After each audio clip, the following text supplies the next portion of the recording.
depois de 20 anos, voltando, né, para a vivência acadêmica. Então tem toda essa questão, sabe?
Chamar no grupo.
Alice, viu? Mandei no grupo da produção também.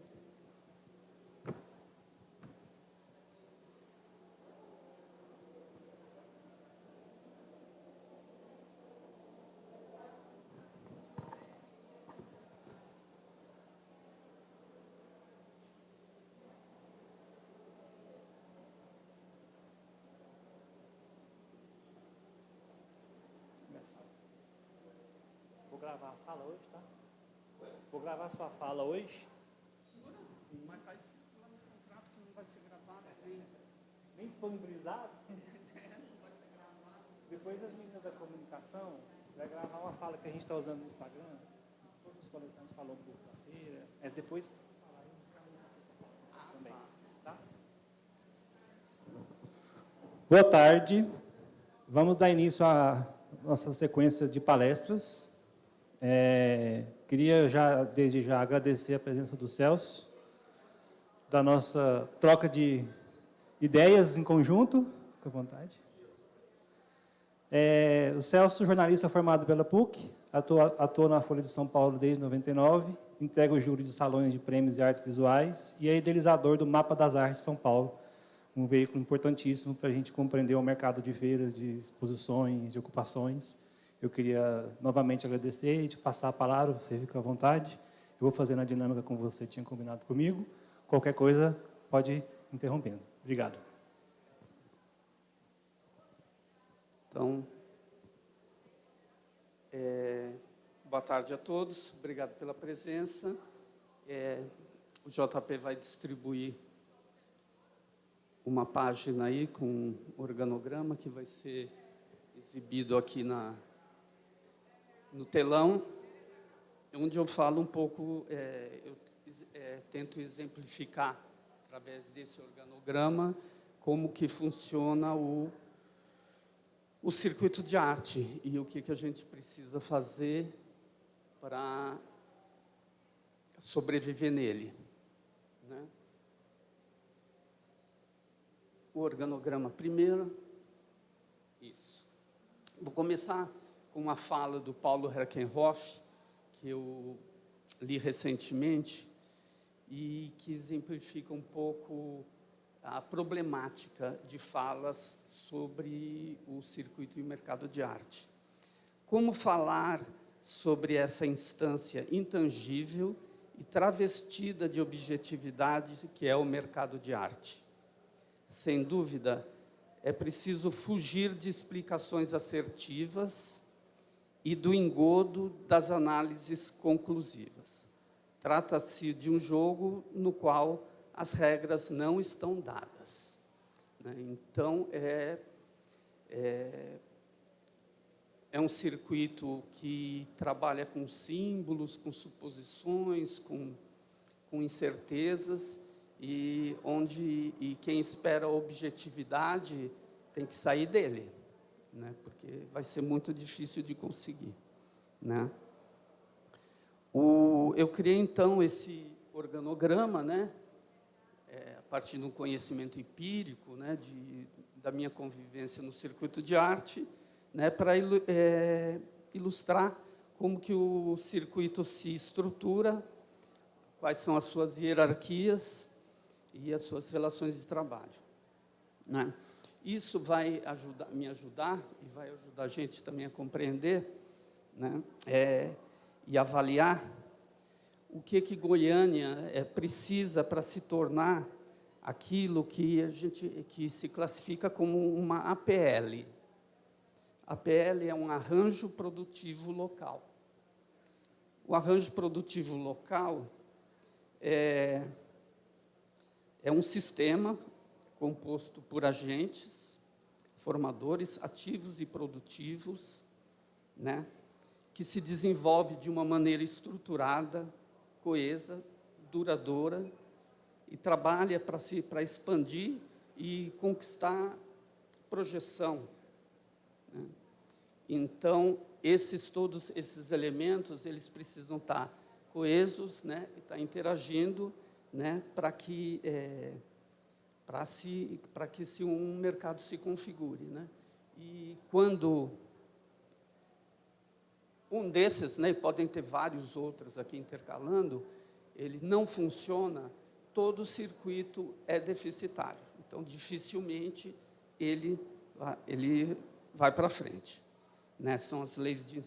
E eu coloquei, né, na minha opinião, né, as leis de incentivos estão no topo desse organograma, né? Ao observar esse organograma, eu queria deixar claro que se trata de um organograma, de uma cadeia de grande mobilidade.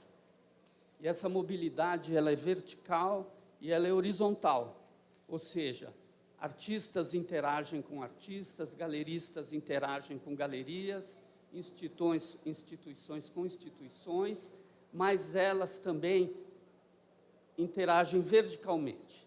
Um artista, para se tornar um artista, ele vai ter que interagir.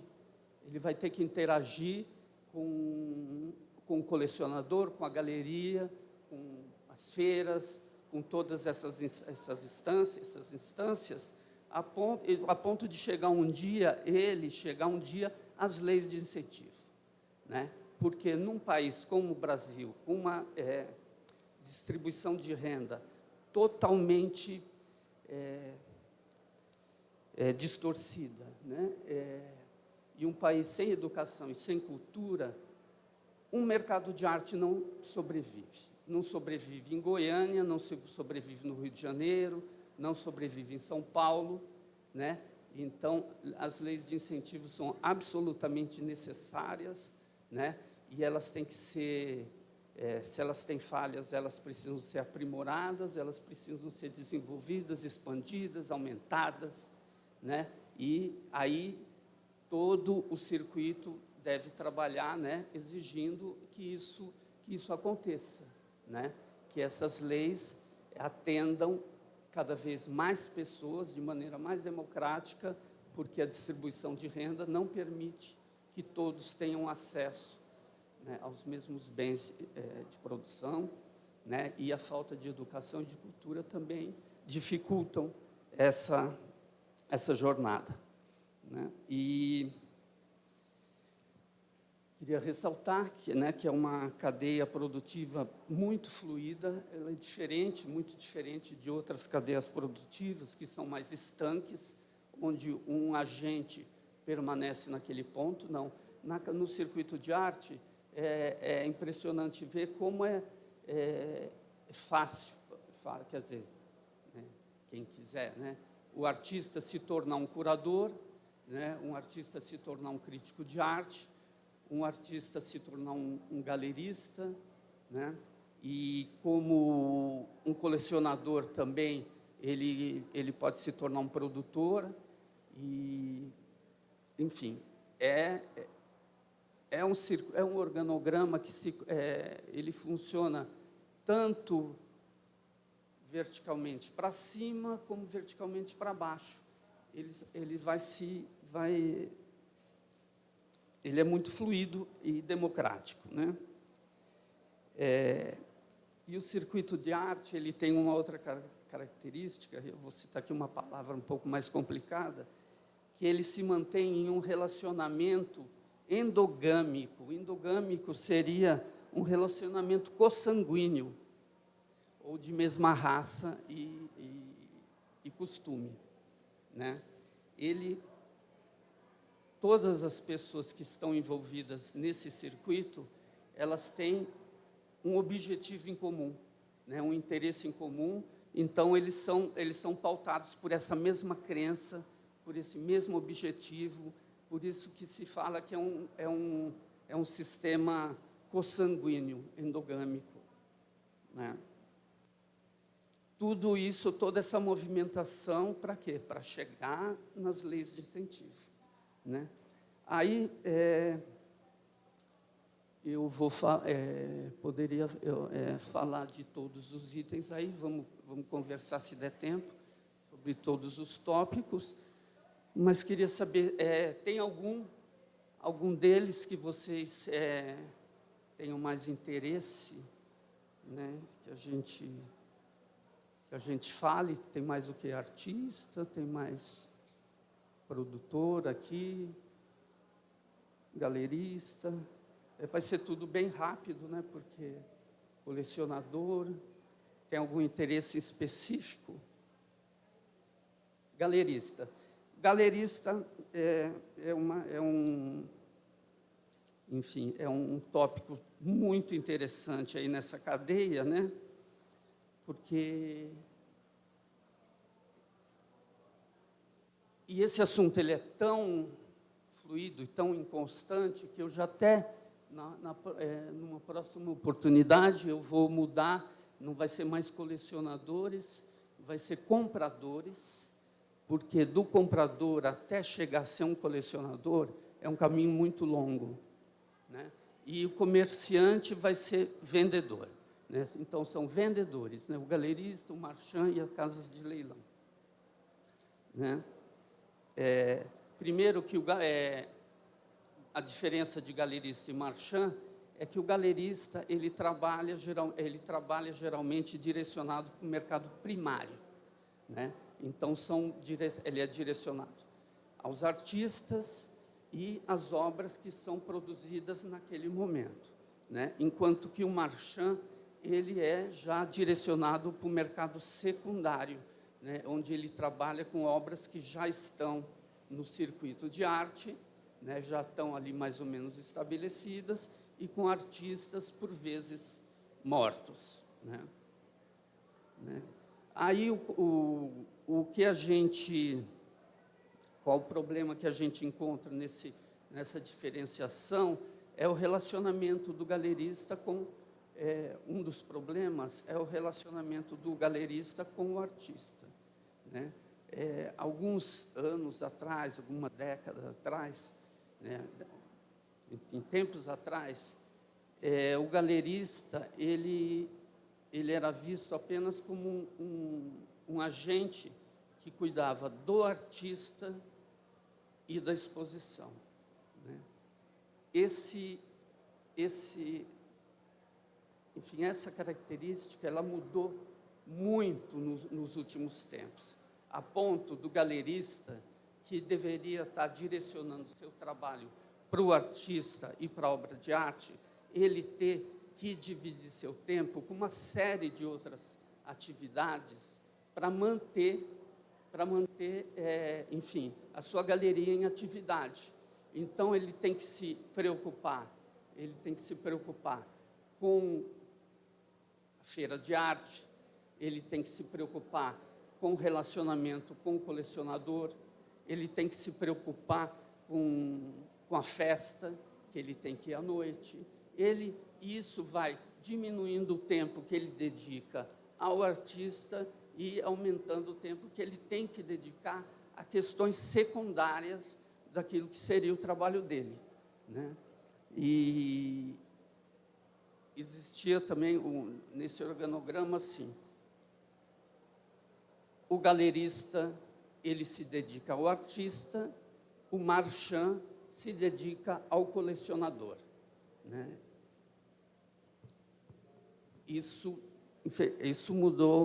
mudou completamente nos dias de hoje, né? As demandas se multiplicaram, elas são cada vez mais complexas e um dos grandes problemas hoje em dia é o galerista enfrentar esse desafio de conciliar, né, a atenção que ele dá para o artista e a atenção que ele dá para o colecionador, né? Então, essa é uma questão. E no comércio, ainda nesse item, né, eu cito as casas de leilão, né, que trabalham tanto com artistas vivos ou mortos, enfim, isso independe, mas as casas de leilão, hoje, elas têm a posição mais confortável, né, de todo o circuito de arte. A casa de leilão, ela é uma maravilha, né? Quem tem uma casa de leilão está nadando braçadas, porque a casa de leilão, ela não perde nunca, ela não investe no artista, ela não investe no colecionador, ela aguarda a obra de arte e ela ganha sempre. Ela ganha de quem compra, ela ganha geralmente 5%, isso é uma tabela, então 5% do valor da obra de arte o comprador paga além e vai para a casa de leilão, ganha 20%, 30% de quem vende a obra, aí já são 35%, e agora inventaram ainda uma taxa administrativa que são mais 10%. Então, a casa de leilão com relativamente pouco trabalho, e menos trabalho ainda atualmente, porque sequer catálogo a casa de leilão publica, ela não tem mais uma preocupação em apresentar aqueles artistas através de uma biografia para vender, e basicamente elas têm um site e a captação. Então, o resto é só lucro, né? Isso é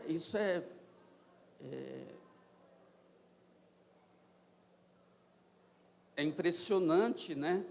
Você ganhar 30%, 40% em um negócio, né, com tão pouco investimento. Então, quando o galerista, para ganhar 40%, né, como diz... a artista Ana Maria Maiolino disse uma vez, se fosse fácil ser galerista, não precisava cobrar 50% do valor da obra, né? Porque muito artista, ele reclama, eu tenho que pagar 50% da obra, né? Do valor, 50% é da galeria. Não é muito, né, pelo investimento, né, em espaço físico, funcionário, participação em feira, produção de obra, etc., etc., etc. Se fosse fácil, cobraria 10%, mas não é fácil. Então, sempre quando se criticar o trabalho do galerista, tem que se levar isso também em consideração nessa questão, né? Só um minuto.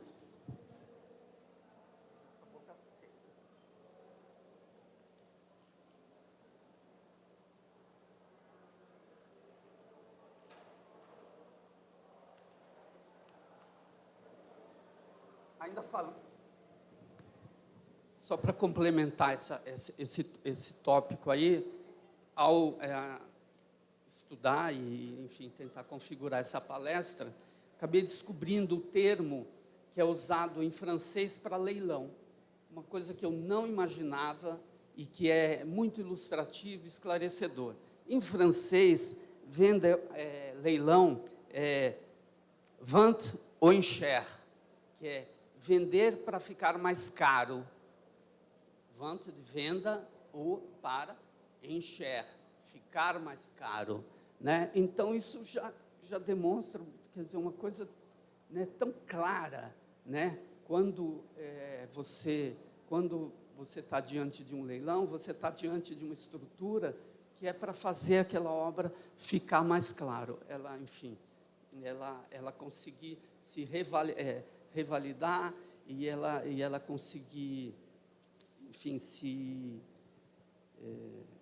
tornar mais importante ainda dentro desse sistema simbólico, né, de valores simbólicos, né, que não são valores monetários, para que ela seja, enfim, que ela saia do leilão ainda mais importante, né? Então, mais ou menos, a gente vai, enfim, é isso sobre galerias, né? Falar sobre os artistas, né? Os artistas, eles têm um pensamento errôneo quando eles, por vezes, eles se colocam como o centro, né, do circuito de arte, como eles fossem o centro. Não são o centro, infelizmente, eles são a base desse circuito de arte, né? Todo o circuito de arte é mantido por eles, mas a importância desses players, né, ela é dividida entre todo esse organograma, né? E, na minha opinião, dentro desse organograma, já falei desde o início, eu acho que o mais importante são as leis de incentivo, né? As leis de incentivo, elas mantêm todo esse mercado, né? Elas precisam ser melhor trabalhadas. Eu acho até estranho que a Fargo, por exemplo, a gente não vê lei Rouanet na Fargo, né? E eu acho estranho, porque num estado, né, que tenha tanta indústria, um estado tão desenvolvido quanto é o Goiás, né, ela não recorra à lei Rouanet, né? E, enfim, acredito, é isso. Mas vamos falar dos artistas, né? O artista, ele não é o centro da cadeia, ele é a base dessa cadeia, né? E ele só consegue ser a base porque eles são muitos, né? E eles conseguem, assim, se manter, né, a base desse circuito.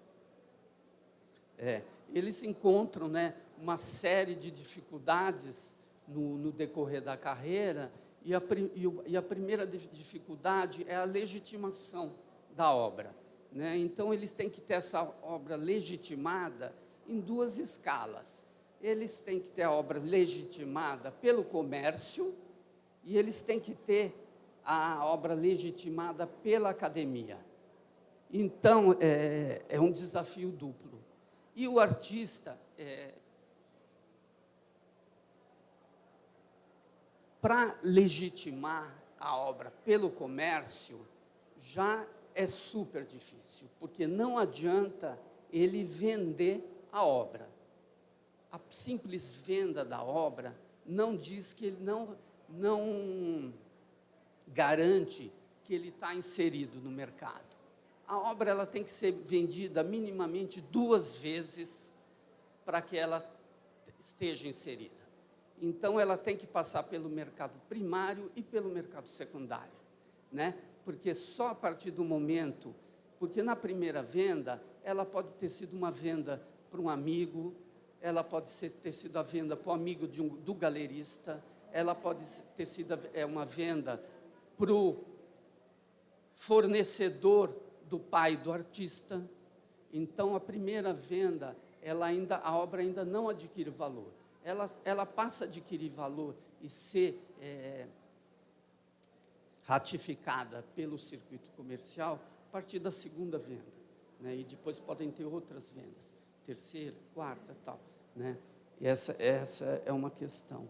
E tem que ser referendada também pela crítica, pela curadoria, né? A partir do momento que ele começa a entrar em curadorias, ter textos, ter curadores, ter academia trabalhando em cima dele. E aí ele também está inserido no mercado, ele passa a fazer parte do circuito, né? A obra de arte, por si, ela tem um problema muito grave, né? E principalmente, né, no arte contemporânea, no mundo contemporâneo, agora que é tudo muito rápido, né, que é o que o Jorge Cornes e o Fábio Saarp, num texto que eles publicaram num livro, num calhamaço, que chama Arte e Mercado no Brasil, ele cita essa palavra que também eu nunca tinha ouvido falar, que eu achei fantástica, que é obsolescência. A obra de arte, a obra de arte contemporânea, ela sofre de obsolescência. Isso quer dizer o quê? Elas perdem o valor muito rapidamente. E elas perdem o seu caráter de novidade. E elas são rapidamente substituídas por outras, né? Então, a obra, o que é novidade hoje, amanhã já não é mais, né? Então, isso é brutal, isso é cruel, né, com o artista, né? A obra dele interessa hoje, daqui uma semana já não interessa mais. Então, você tem que ter o timing, né, um timing muito apurado para aproveitar esse momento em que a obra de arte despertou interesse em alguém, né? Então, isso é uma luta, né? Mas tem uma esperança também aí nessa questão da obsolescência, né? Em contraposição, por exemplo, a um produto industrializado, né? Uma geladeira, né? Um rádio, uma televisão, né? Que sofre, né? Como tudo a gente, né? Todo mundo sofre, todos os produtos sofrem dessa obsolescência, né? E num produto industrializado, a partir do momento que ele entra nesse período de obsolescência, ele se torna obsoleto, ele não volta mais, né? Uma televisão não volta a ser uma televisão de ponta. Ela já foi substituída por outra. O artista não, ele tem a esperança de que, se ele for dedicado, né,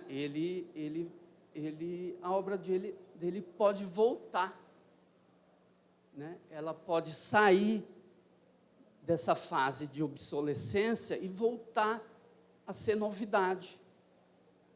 5 anos depois, 10 anos depois, 20 anos depois, né? O redescoberto pela academia, pela crítica, né? Pelo mercado, né? Principalmente pelo mercado. Crítica tem que ter uma descoberta aí conjunta, né? Da crítica e do mercado. Ele pode sair da fase de obsolescência e voltar para a fase de novidade, né? Isso também é interessante para que ele tenha consciência e que ele invista e não desista, né, da carreira dele, porque a obra entrou, enfim, não se interessou um ano, o ano que vem já não consegue fazer a individual, né? Mas é isso, o artista não pode esmorecer, né? Ele tem que insistir para que a obra volte a interessar, se por um acaso caiu no desinteresse. Isso aqui foi a questão dos artistas.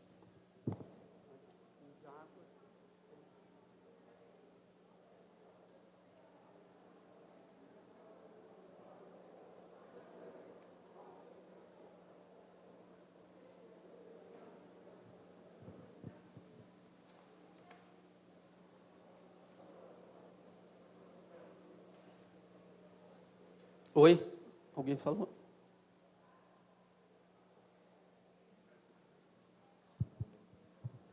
Boa tarde. Eu só gostaria de perguntar o que você teria para falar sobre associações de classe? Associações de classe é um tema muito interessante também. Como sugeriu o meu amigo Pitágoras, obrigado pela pergunta, vamos falar disso mais tarde. Mas eu vou falar... mas eu vou falar agora mesmo para você, tá? Não vou deixar para o final, não. A associação de... eu já estava aqui nas leis de incentivo.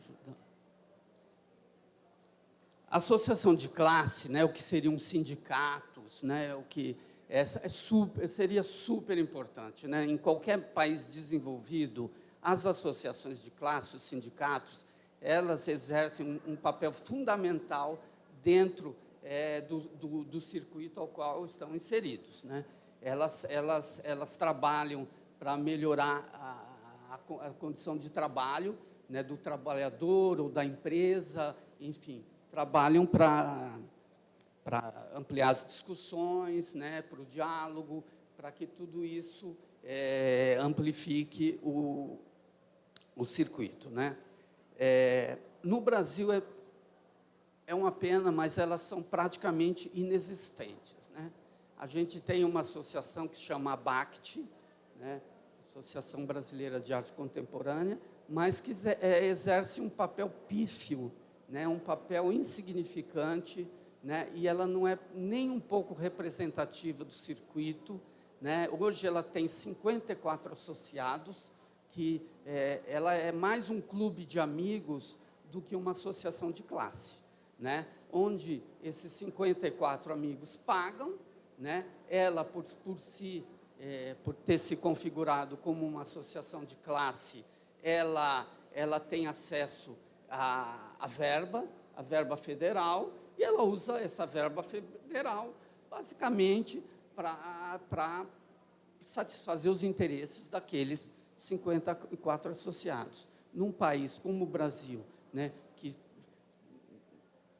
associado só aqui em Goiás, deveria ter mais, né, porque tem galeria, né? Se você juntar o país inteiro, são milhares de galerias, né? São milhares de galerias trabalhando, cada um no seu cada um no seu setor, cada um dentro das suas condições materiais, mas são milhares de galerias, né? E não tem, né? Aí eu me pergunto, né? Por que, por exemplo, o artista goiano não monta uma associação de classe do artista goiano, né?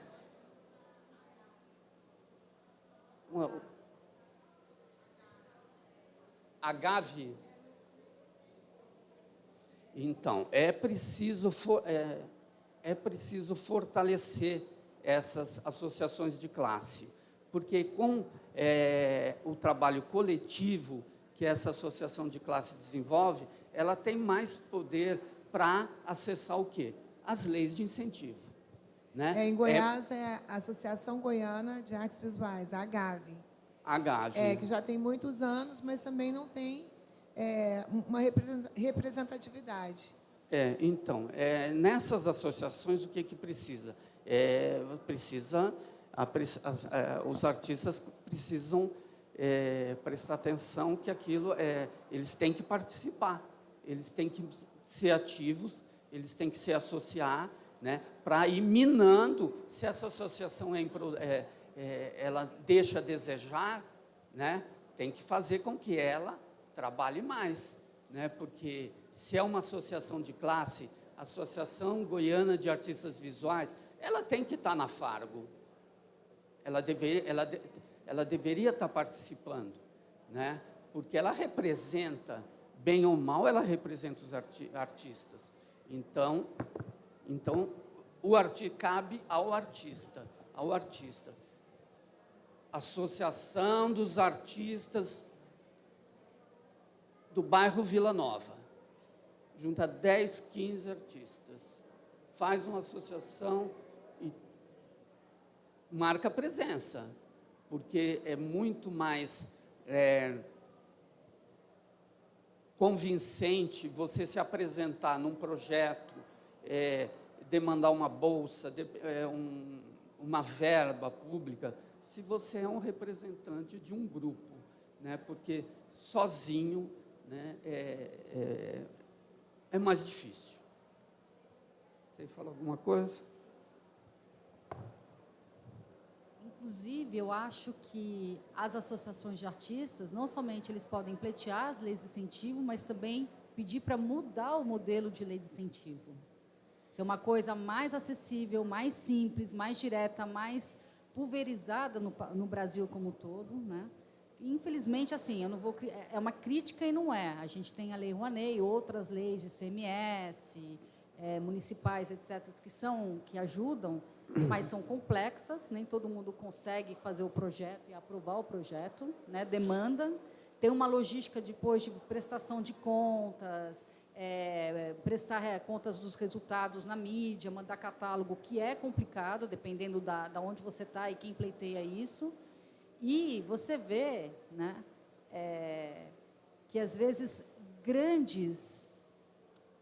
é uma discussão longa, mas grandes exposições, nem vou falar de exposições, mas grandes eventos se beneficiam da lei de incentivo quando eles são autossustentáveis. Quando a gente vê que o Cirque du Soleil, que é o circo conhecido no mundo, por ser mais autossustentável, leva todo o dinheiro do ganha Bradesco. dinheiro da Lei Rouanet do Bradesco, é surreal, assim. Por quê?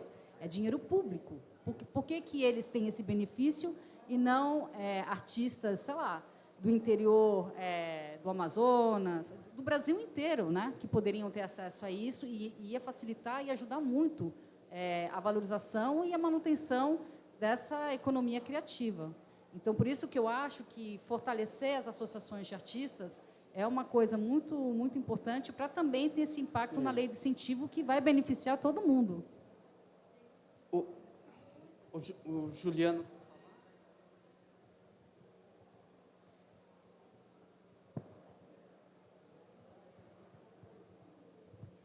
Acho que só para comentar um pouco isso que ela estava falando, eu não conheço, mas eu acho que lei de incentivo, elas têm vários segmentos. A gente tem que pensar que ela atende, são várias categorias diferentes, né? Tipo um artista que está começando, mas também você tem que, se você não ajudar, por exemplo, o cinema, você não consegue produzir, né? Porque você trabalha com alguém, porque aí a gente pergunta, tá bom, então cadê os empresários? Porque grandes empresas do Brasil têm incentivo, e cadê o dinheiro que essas grandes empresas dariam para essas empresas sem contrapartida? Porque a gente vê isso em muitos outros lugares. A gente vê, por exemplo, nos Estados Unidos, um milionário morre, doa um dinheiro para uma biblioteca, uma instituição de pesquisa. A gente não vê os empresários apoiando a cultura sem contrapartida. O que a gente vê, na maior parte das vezes, inclusive, empresas que já meio acertadas com o captador, que já pega 20%, 30%. Essa é uma distorção histórica no Brasil, né, onde o Itaú investe no Itaú, né, o Laboratório Axé investe no Instituto Tomiotaki, e por aí vai, né? São poucos.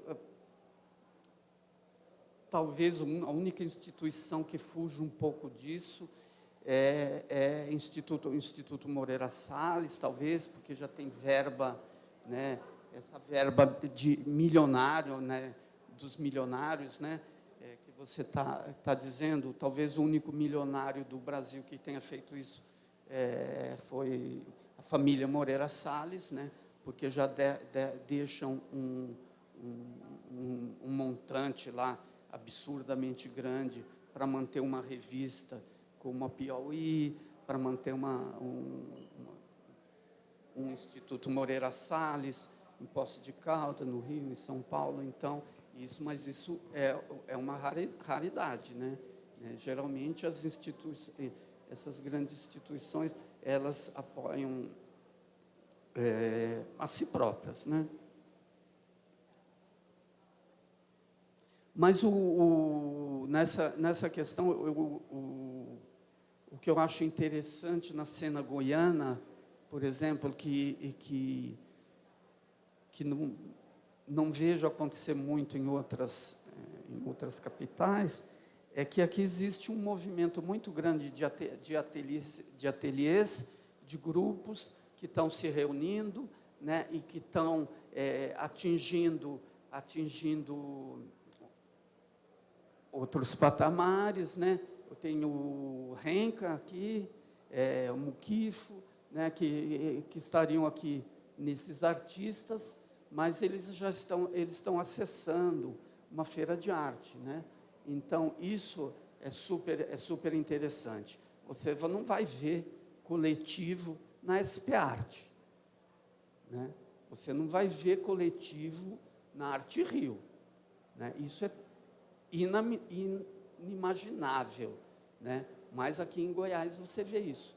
Então isso é um ponto super positivo, um ponto que deveria ser seguido por outros coletivos, outros grupos, começar a se mobilizar, né? Se programar para esse evento, né? Que é fundamental para a cena goiana, né? E que todo mundo sabe que é em maio, né? Então não tem porquê você deixar para a primeira semana de maio para começar a correr atrás, né? Você tem que ter, tem um coletivo, um hub, alguma coisa do gênero, né? Isso deveria se multiplicar, porque o resultado, tem o trabalho do Marcelo também, que vai nessa linha, com Hidrolands, né? E é o que dá resultado, a gente vê aqui nessa feira, né? Boa parte, nenhum desses coletivos reclama, né? Então, é um caminho. 70% das galerias reclamam. Não vende, tal e tal coisa. Mas por quê? Porque o coletivo, o artista, ele já está naquela base do sistema, onde ele vende, e que é o que, no final, o que movimenta toda a arte contemporânea. É o artista vender para aquela pessoa da geração dele, né? Para a pessoa que ele conhece, né? Para o amigo e tal, e a partir daí ir atingindo outros níveis de colecionismo. Mas tudo começa, né? Começa vendendo para um amigo, né? Enfim, e todo mundo junto, pagando um espaço expositivo, fazendo uma exposição, vendendo mais um pouco, e aí, né, aqui tem 3, tem fora, né, fora a FAV, né, que tem aí trabalho fantástico, trazendo os artistas, etc. Acho que eu ia falar exatamente disso, que o tanto que é interessante Levanta aí o microfone. O surgimento, por exemplo, da Fargo e da galeria e da Cerrado, vamos dizer que é praticamente a única galeria assim, né, realmente ativa na cidade, o tanto que fez circular, não é, de coletivos, de artistas, e o impacto que teve na própria produção dos alunos na FAV, que cresceu enormemente, e que eles estão indo para a rua e montando esses coletivos, e eles produzindo exposições. Então, isso é um pequeno esforço já que se faz aqui, né, vamos dizer, da Fargo e de uma galeria, e já tem um efeito assim numa cidade realmente enorme, né? Não, o efeito é sentido assim de ano para ano, né? O ano passado eu fiquei os 5 dias aqui e fui numa exposição, outra, tal, né? Esse ano já não dou conta, né? De ir em todas as aberturas, atender todos os convites. Amanhã tem que ir em 3 coletivos antes de vir para a feira. Quer dizer, vou voltar mais cansado para São Paulo do que quando saí, né? E é isso, né? É um momento que todo o circuito de arte ele é estimulado, está sendo estimulado, e onde todo mundo tem que realmente se preparar, né, para circular e para aproveitar esse momento da feira, quando toda essa cadeia produtiva ela está sendo movimentada. Mas, como o Juliano colocou, enfim, uma cidade ela tem uma galeria, quer dizer, uma galeria e uma galeria cerrado, né? Aí, o que vai fazer? Tem que criar alternativas, porque a Cerrado ela vai trabalhar para o Ciron, ela não vai trabalhar para os 40 artistas goianos que ela colocou lá no guarda-chuva dela, né? Ela vai trabalhar, isso é natural de uma galeria de arte, ela despender 80% do tempo dela para o artista que está vendendo, né? Ela não vai ficar trabalhando para o artista que não vende.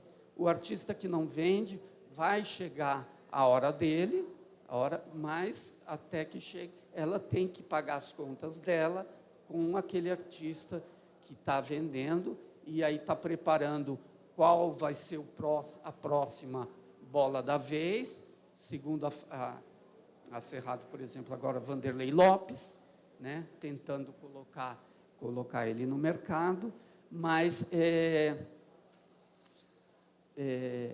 enfim, na falta de galerias, vamos de coletivo, vamos de ateliês, né,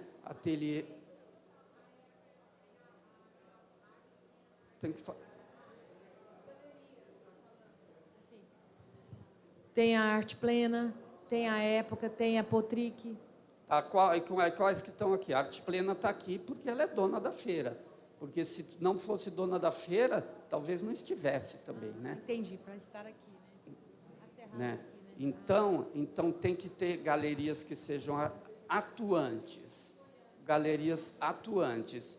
E na atual conjuntura, eu acho que essa atuação ela vem mais de coletivo, ela é mais de coletivos, de ateliês, tal, enfim, porque são esses grupos, se reunir em torno de um curador, né, para propor exposições, enfim, ativar ainda mais todo esse relacionamento que está aqui na base da escada, para que a feira de arte ela seja mais consistente e que ela, num dado momento, ela cresça muito, ou se ela não crescer tanto assim, ela que pelo menos não dependa tanto da lei de incentivo. Porque você depender única e exclusivamente da lei de incentivo é um tiro no pé. É um tiro no pé. A hora que a lei acaba, a hora que ela não consegue aprovação numa lei Goiás, ela acabou. Não tem a edição, né? Então, é uma pressão constante, dura o ano inteiro, para que a verba dessa lei seja aprovada, para que a feira possa ser feita. Porque ela não pode depender das galerias de Goiânia, e ela fica nessa situação constrangedora de depender de uma única fonte de renda.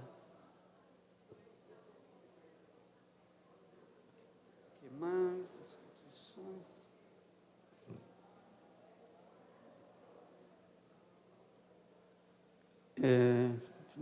Muito tempo ainda? 10 minutos. Vamos falar dos colecionadores, né? Eu coloquei aqui colecionador, mas numa próxima oportunidade que eu for convidado para uma outra palestra dessa, vou fazer essa mesma, já vou mudar, não vou colocar colecionadores, como falei no início. Vai ser compradores, né? Porque existe um caminho muito longo, né, entre comprar e ser colecionadores. E aí agora eu vou falar assim, quais são como que eu acho que esses colecionadores eles se dividem, né? Primeiro, o primeiro comprador é um comprador diletante. Todos eles têm que ser aproveitados, né, durante o processo das carreiras dos artistas. O primeiro comprador é um comprador diletante. Ele geralmente é geralmente um amigo, né, um artista comprando de um artista, um amigo, um parente, e ele compra por acaso, né? Ele vê, gostou, comprou. O segundo comprador é decorador, arquiteto, né? Super importante no circuito de arte também, fundamental, onde ele vai comprar para decorar a casa dele ou a casa de alguém, né? É um comprador que tem um tempo de validade, né? É um comprador que chegou num certo momento, ele para de comprar. Só volta a comprar se aparecer uma nova casa para ele decorar, né? Tem o comprador acumulador, né? Essa é a categoria que eu me enquadro, né? Vai comprando sem saber o que vai fazer, né? Vai comprando, enche a casa, daí não tem mais onde colocar, vai comprando, a coleção é totalmente desordenada, não sabe, não tem fio, não tem meada, né? Então, é um comprador acumulador.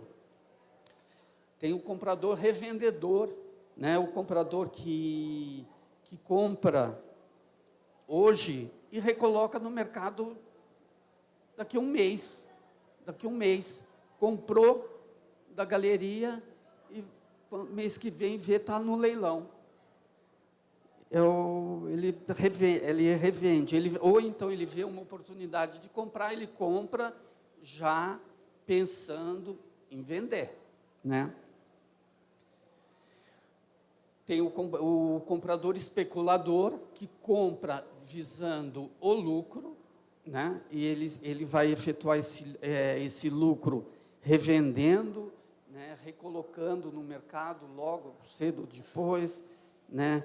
Enfim, o que ele gosta mesmo é de apostar, especular. É um jogador, né? Um especulador. Tá? Aí tem o que eu chamo de colecionador. Chega o colecionador. Ele tem uma visão a longo prazo da coleção dele, né? Ele tem uma ideia de que conjunto de obras ele quer compor, ele, ao longo do tempo, ele vai depurando essa coleção, ele vai trocando peças menores, tentando conseguir peças melhores daquele determinado artista, e ainda, enfim, o colecionador, ele nunca se satisfaz com uma obra, ele não pode com uma obra de um artista. Ele tem que ter 5, 10, 15, 20 obras de um mesmo artista, a ponto de que ele possa sempre estar trabalhando essa coleção, fazendo exposições, né? Coleção vai estar inserida em catálogos. Então, ele tem essa visão mais a longo prazo. E eu tenho ainda uma categoria que eu coloco acima do colecionador, que seria o colecionador, como que eu diria, o colecionador melhorado, que é o mecenas. Ele já não se importa mais em comprar para ele, né? Ele passa a comprar e ele passa a montar a coleção dele já com a visão de que a coleção dele não lhe pertence mais, né? Então ele atinge esse suprassumo do colecionismo, né? Onde ele começa a investir nos artistas, né? Ele começa a investir na produção de obras, na produção de exposições, na edição de catálogos. Ele começa na formação de um acervo de museu. Ele vai numa feira, mas ele não vai para comprar para ele, ele vai na feira para preencher a lacuna de um museu, né? Porque ele já está indo, passando pela feira de arte, pulando as associações, já direcionando-se para as instituições, né? Então a coleção dele já não basta mais para ele, ele tem a necessidade de dividir aquela coleção, né? E no Brasil é super complicado isso, né? Isso acontece, né? O ideal para isso seria a doação, né? No futuro, assim, isso sempre acaba sendo doado para o museu, mas no Brasil isso é mais complexo, porque os museus, eles têm, né, administrações e administrações.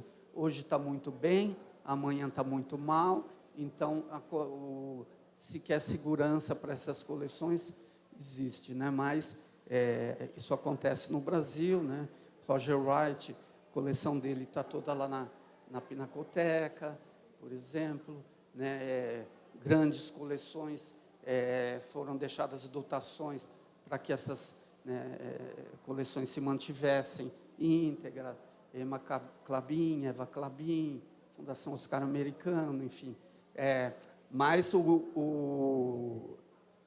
enfim, o suprassumo do colecionador, do colecionismo, é o mecenato, né? É isso. Alguém tem alguma coisa? Quer falar alguma coisa? É bom assim. Oi? As frases. Passa, muda. Aí, durante a confecção, eu fui, enfim, de memória, fui lembrando de algumas frases que são emblemáticas, né, para a compreensão desse circuito de arte, né? Então, vamos lá na primeira. Vou ler, e aí a gente pode até falar rapidamente de algum. E, Juliano, depois você fala. Para o colecionador, o prazer é mais forte que a razão. Não tenho nada para falar sobre a minha coleção, mas aprendi muita coisa com ela. Isso é lindo, né? Por outro lado, minha coleção faz com que as pessoas me vejam com outros olhos. Super forte isso, né? Palavras do Sebastião, né? Falando sobre a coleção dele. Petkov, né? Isso para os artistas. A arte é transformar o ordinário em extraordinário, né? Do Antônio Maluf, um saudoso galerista.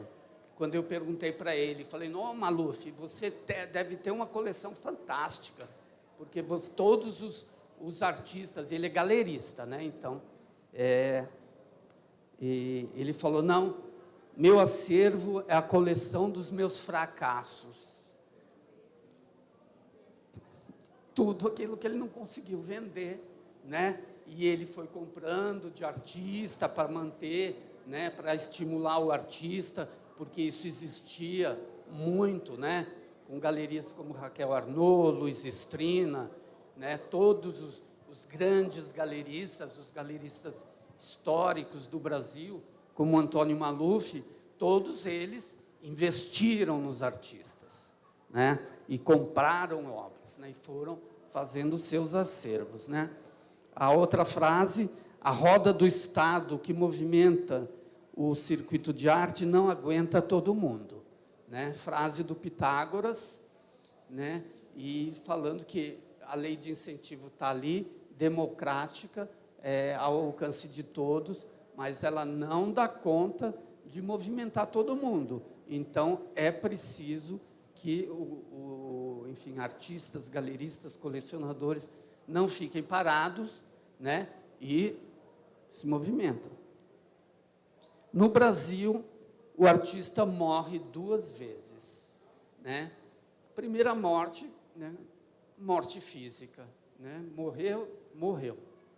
Aí, quando que é a segunda vez? Quando a família pega a obra, distribui, joga tudo em leilão, né? Esquece de toda aquela produção do artista, 50 anos ali produzindo, se dedicando. Então, raramente um artista no Brasil, tem essa sobrevida. Basta ver os escândalos constantes com Tarsila do Amaral, com Alfredo Volpi, com Mira Schendel, com Rubem Valentim, quer dizer, todos os que morreram e deixaram um legado, uma obra importante, estão aí em Papos de Matilde, né? Por fim, uma frase de um galerista, na minha galeria eu ganho e o artista ganha. O colecionador fica com o privilégio de adquirir uma obra de arte da qual vai usufruir e com a qual vai conviver todos os dias de sua vida. Quer dizer, não vem com essa do cara vai lá, eu vou comprar, vai valorizar, vai ser isso e aquilo, não, né? Ele tem que comprar com a consciência de que ele está comprando uma coisa extraordinária, né? E que aquilo vai acompanhar ele para a vida inteira e que aquilo tem um valor muito mais simbólico do que um valor financeiro. Se ele der sorte que dali 10, 20, 30 anos, porque não é uma questão de daqui 6 meses, né? Uma obra de arte, ela acumula todas essas camadas que vão dar consistência para ela, né, para sobreviver ao futuro, né, e a sua obsolescência em certos momentos e o seu retorno triunfal em outros, isso vai levar décadas, né? E feliz de quem estiver vivo para ver isso. É isso. Bom, se ninguém quiser mais falar, é que uma vez você me falou uma coisa muito engraçada, que eu não lembro completamente, que você disse assim, mas que eu adorei, que era assim, o artista precisa de 5 pontos para conseguir o sucesso. Não basta ter talento, só precisa o primeiro deles é o talento. Não, isso foi uma palestra que eu fiz lá uma fala, né, que eu fiz lá em São Paulo, mas o problema é que eu não vou lembrar os 5 tópicos que são fundamentais, que com esses 5 tópicos não tem como o artista não dar certo. Eu lembro de 1 ou 2 ou 3 tal, mas um que eu acho importantíssimo é ter amigos. Um artista com amigos, ele já está um passo à frente. Se o artista não tem amigos, pior, se ele tem inimigos, ele já está numa posição de desvantagem. Então, cultive suas amizades, né? Eu lembro também que o artista ele precisa ter informação. Então, ele precisa estar conectado e ele precisa, para saber exatamente, amanhã termina o prazo do Salão de Jataí, está tudo na mão, eu fiquei sabendo e vou correr atrás e vou fazer minha inscrição. Então, ele precisa estar informado. né? E lembro de um terceiro, que era organização. Né? O artista ele tem que estar, não vou lembrar dos 5, mas estou lembrando de 3, memória está boa. Organização, né? Cansado de ver, de ouvir artista falando, meu portfólio não está, meu portfólio está desatualizado, não está assim, está assado, não sei o que. Isso é impossível, para um artista, isso é inconcebível, né? Você tem que estar com o seu portfólio no pendrive, na nuvem, ele tem que estar pronto, atualizado, bem feito, com o texto lá, uma apresentaçãozinha, precisou, para daqui meia hora, ele tem que estar ok, né? E é isso, não lembro dos outros 2 tópicos. Sorte. Eu até acho, eu não se lembro se o 5º era sorte, mas acho que não era sorte. Acho que não era sorte. Mas, enfim. Tá certo. Por aí. Quem tem esses 3, pelo menos, já está ali acima dos 50%. Já não está na zona do rebaixamento. Já está entre os 10 primeiros no campeonato. Gente, eu queria agradecer novamente o Celso pelas palavras, uma salva de palmas, por gentileza. Celso, obrigado pela partilha, essa dinâmica muito interessante. Eu queria compartilhar com vocês uma coisa que eu levo do meu pai, para a vida, para tudo, que se encaixa em tudo. Às vezes, para o artista pode funcionar. Ele fala assim, que na vida a gente precisa de 3 coisas, diminuir, tá vendo? Organização, planejamento e controle. Acabou. Só que dentro dessas 3, a gente também, às vezes, precisa um pouquinho de sorte. Eu queria agradecer a vocês novamente. A gente passou uma lista, quem quiser interesse, não assinou, está aqui. A gente vai ter uns 5 minutinhos só para fazer uma troca de material, para a gente ter o Roberto lá para compartilhar conosco na próxima palestra. Tá? Se vocês puderem ficar conosco. É só uma troca de material, de slides, a gente já começa.